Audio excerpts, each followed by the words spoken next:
Ma'am Merly, anong trabaho ninyo?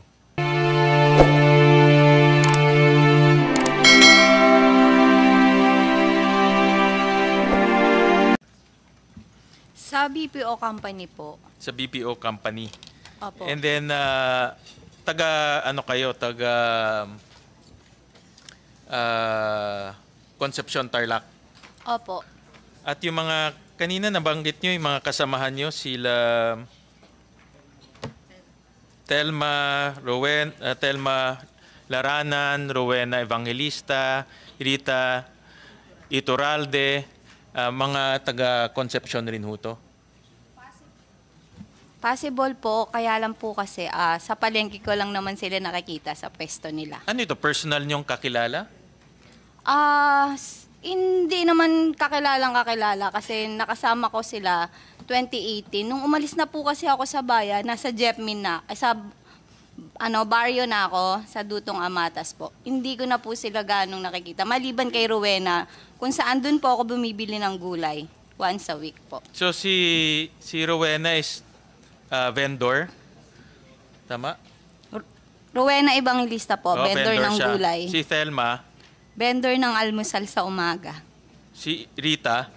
May isang pwesto na nagtitinda siya ng mang inasal sa Concepcion din. So parang vendor rin. Ganun na nga. So lahat, ikaw ba vendor? Hindi po. Hindi ka vendor. Dati po kasi ako nagtinda ng isaw-isaw nung bago po ako magkatrabaho. Kaya lang hindi parang ang hirap po kasi gawin, ang daming trabaho noon. Kaya po dahil nakapag-aral naman po ako, try po akong magtrabaho sa BPO. Iisip ko kasi, bakit kayo napili na maging incorporator nito? Iyon nga po, wala pa po kasi akong idea since... At naniniwala ako na hindi kayo incorporators nito. Ako naniniwala ako kasi pinuntahan namin isa-isa yung mga bahay.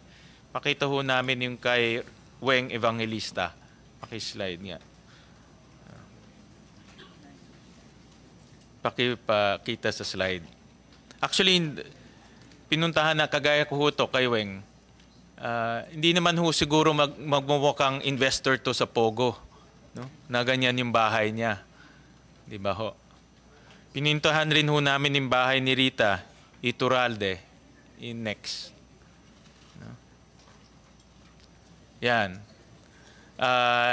Hindi naman ho tingin ko mukhang magpopogo ho yan. O mag-invest sa Pogo. Si Telma, meron rin ho kaming picture. Yung kay Telma, Laranan. Yan. Di ba ho? So ako naniniwala ako na hindi ho kayo mga investors sa Pogo dahil tingin ko investors sa mga barbecue, no? Banana queue, baka pwede yan. Pero sa yung pagpapatayo ng Pogo, tingin ko hindi ho. At this is where I will now direct my questions to PAGCOR. Pag napuntahan namin... Bago tayo dumako sa PAGCOR, follow-up question lang. Hindi kay Ms. Merly, pero tungkol kay Ms. Merly. Maitanong sa BIR. Yes, ma'am. Attorney Tibayan. Meron na pong update dun sa tin di umano ni Ms. Castro sa Articles of Incorporation ng Hongsheng? Yes, Madam Chair. Upon checking our system, it seems that the tin assigned to Ms. Merly Castro in the SEC Articles of Incorporation does not belong to any individual. That was further, ma'am, with the permission of Ms. Merly Castro. May we also verify the correct tin of Ms. Castro? Pinakita din natin kanina yon. Ms. Merly, ano nga po yung tamang, totoong tin number nyo? 223-984-212-000. Yes, ma'am. We'd like to confirm that the details of her tin on the ID presented is consistent with that in our system. Thank you po. Maraming salamat din, Attorney Tibayan, sa pag-validate nyo sa TIN number ni Ms. Merly at yung impormasyon na yung TIN number na ginamit para sa kanya bilang di umanong co-incorporator ng Hongsheng doesn't belong to any individual. So, imbentong number lang siya.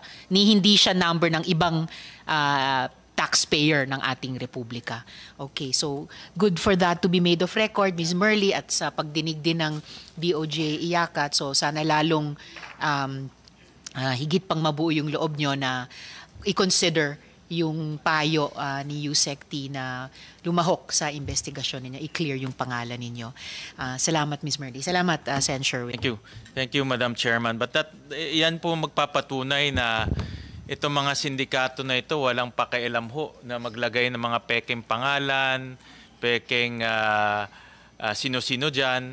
At kung mahuli, hindi sila yung mahuhuli at makakasuhan ng no bailable offense itong mga inosenteng mga tao. Kaya pupunta ako sa PAGCOR because under your guidelines, meron kayong probity check. Kung kami napuntahan namin to isa-isa, yung mga bahay, at nakita namin na wala silang paraan para mag-invest sa Pogo, bakit hindi nagawa ng PAGCOR? At ang nangyari ngayon, dahil hindi nyo nagawa yung probity check, itong mga tao katulad ni Merly ang makakasuhan. Yung mga sindikato nakakalaya, iba nandito pa sa Pilipinas. So in simple inspection na makakatulong para hindi maabala sila Merly at iba pa mga kasama niya, ba't hindi nagawa ng PAGCOR? It's in your guidelines. May probity check dito sa guidelines.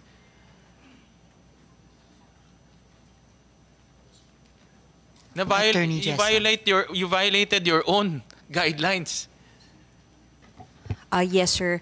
Bale, ngayon po, isa po ito sa mga ina-address natin, yung mga addresses po ng mga incorporators are being checked one by one. Because in the previous probity check po na ginagawa, it only includes the documentations, the documents of the corporation, as well as the cases or check on world databases if they are involved in whatever kinds of activities. Probity check ng tamad yan eh. Kung puro dokumento, katamaran yan. Sir, we are also talking to the third-party probity checker to include such kind of checks because Who is the dati po, third-party probity checker? meron po kaming 3 po na pwede po namin ibigay po. Bakit hindi nilang ginagawa ng PAGCOR sarili? Ngayon po, ginagawa na po ng PAGCOR Bakit ng pa sarili. natin i-outsource yung probity checker? Baka malagyan pa yan, makausap. Yes Hindi po, natin sir. kilala. Yung probity checker, dapat i-probity check nyo rin eh. Yes, sir. Tama po kayo. Dapat po, ngayon po, ina-address na po itong problema na to. Even all of the addresses po na nakalagay sa Articles of Incorporation and declared in the personal disclosure sheets of these incorporators po, isa-isa na pong pinupuntahan para po ma-determine kung existent or kung totoo pong nakatira doon ang incorporator or kung may kakayahan po talaga yung incorporator to invest in such kind of business po. But itong pangyayari, the same yan with Lucky South 99. Doon sa provincial, yung provincial government investigation, meron rin silang pinatawag na tao, ganyan na ganyan rin yung sagot. So in other words, hindi lang to sa Banban Pogo Hub. Nakikita rin natin to sa Pampanga Pogo Hub at iba pang Pogo Hub. No? So, kaya tayo nandito because nag-fail yung probity check. Therefore, nag-fail na rin yung regulation. Dahil hindi sana nangyari to kung napuntahan nyo isa-isa. Nagawa naman namin to in one day, to be honest about it, but hindi nyo nagawa. So that's an issue that PAGCOR needs to address ASAP. Yes, Mr. Senator.